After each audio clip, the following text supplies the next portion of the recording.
At eto nga, kakauwi lang natin dahil meron tayong binili para sa ating pagbibigyan. Kaya meron tayong special delivery sa oras na ito bago matapos yung araw. So wala siyang idea na tumakas ako at lumabas muna saglit at bumili ng simple cake na ibibigay natin at isusurpresa natin para sa kanya. Sa mga oras na ito, naabutan ko yung 2 bulinggit. Kaya tinanong ko na agad at kung nasaan yung kanilang mama. At syempre, kukutsabahin ko itong aking bunso.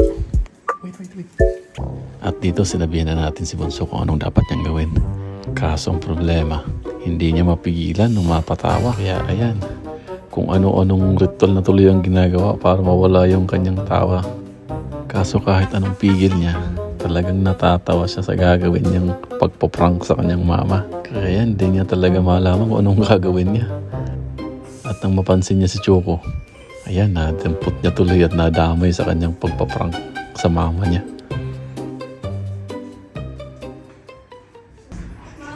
There's a deliver outside.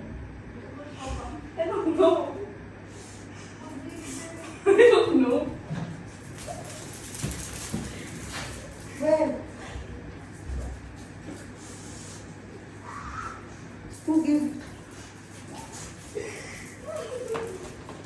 This is from whom? Who give this? I don't know.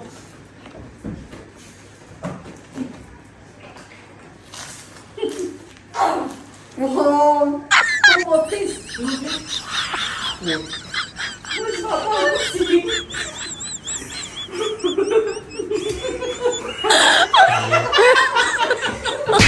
Oh my God.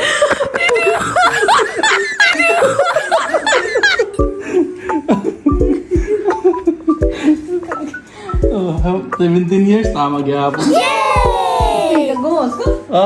Gumos ko. Kaya ayun, happy 17th year, Habibi. Akala mo tuluyan ko nang nakalimutan ha. At syempre, pagdating sa cake, hindi pa huli ang ating buhay. Hanggang sa muli, bye-bye.